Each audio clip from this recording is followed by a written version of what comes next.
Aba, hindi. Yun ang gusto. Abay, gusto ko yata ikaw magturo.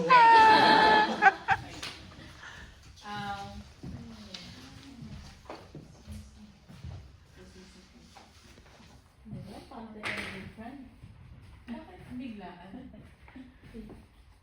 Aba, hindi nyo rin alam kung ano yung bibigay sa examen, ha? Biglaan din. Sir, wala na sanang A, B. Possessive Wala na sanang adjective. A, B. Yung magkaiba yung magkatabi. So, ito po yung under ng possessive adjective na muscular, which is mong, tongso, and matasa, matasa. Tapos, sa lurien, lurien,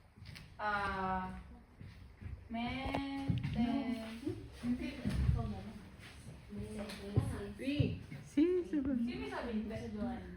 Yung notebook at law?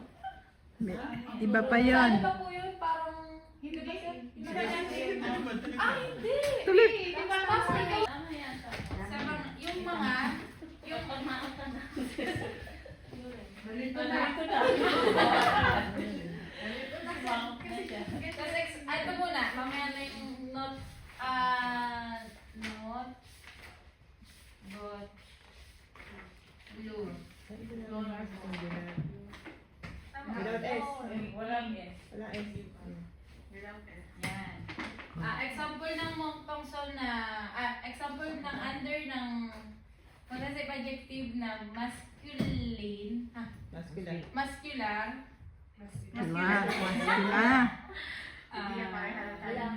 ano nga ba yung lalaki? Libro na lang. Kasi yung nakalagay.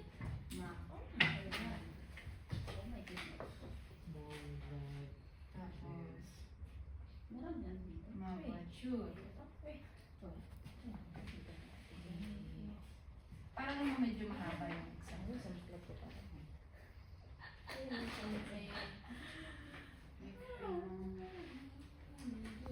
When it comes naman po sa possessive adjective, hindi mo gagamitin magbabase ka sa kung anong gender nung verb o bagay na gagamitin mo, hindi dahil sa babae ka, babae din yung yun. Basta nag-gets yung sinasabi ko. Yan, bakit mong salib? Kasi po, masculine po yung libro, kaya mong libro. Tapos sa butcher naman po, under ng femina dahil dito po sa France, ang butcher po ay babae. Ay femina. Tapos yan, may crayong plural dahil aking mga crayon. May crayon. Si Fini. No, yung note. Di plural pa yan. Hindi ako yung napili, sir. Dito naman po, dito naman po sa notebook lure, ito naman yung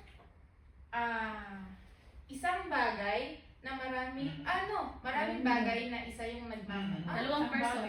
Isang object. One object. Ulit nga po. Kasi doon sa matis, doon ang maraming gagamitin sa kahit na anong ano. Dito yung Wait, kaya yung plural dapat isang tao, maraming bagay. Marami. Two person, too much object. Dito po, ito ba yung Wait. Yan yan plural form ng matis. Kasi yan ang connection sa akin ni Sir eh. Yung pagbigay sa akin ng two or more object, tas two person, one person, two or more two person, one object. or more Two or more. person. Doon sa no good, too much person and too much object. Dapat siya akin. Ay, hindi. Tama ba? Basta lahat yung plural. Tao, bagay. Tao, bagay. Spelling ng Lahat. too much. Pero marami Marami lahat. Puro more. Two plus person, two plus object. Object.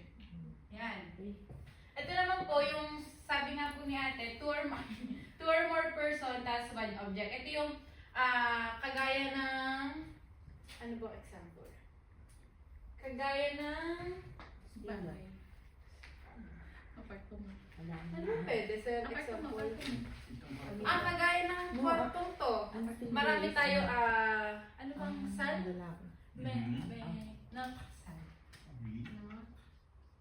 Hindi na lang. Bot sal. Kasi tayo lahat. Bot. Not ka nga ata yung. We. Pwede rin. We. Yours. Pwede Diba? rin yung bot. Kanila. Hindi. Ibay ko na kasi na ano. Botsan. Ito yung marami kayong tao dito na Gumagamit. isang gamit na marami kayong nakikinabang. Diba? Okay. Ang galing. Tapos ito naman po yung two or more person. Two or more. Yung lock mo, mali spelling sa mabada. Lord. Balito? Hindi, yung sa Same plural. spelling with S. Yung plural. Same spelling with S. No. Spelling mo na. Same. Dagdagan mo lang ng S dyan. L. Same spelling. Yung lock mong una, walang S yun eh. Yung sa, lagyan mo ng S. Pero,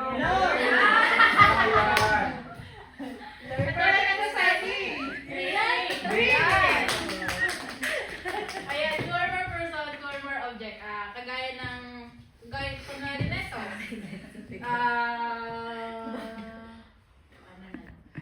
Extended ka ba kanina? Estilo, maraming tao na maraming, sila, ako kunwari, they are the one who's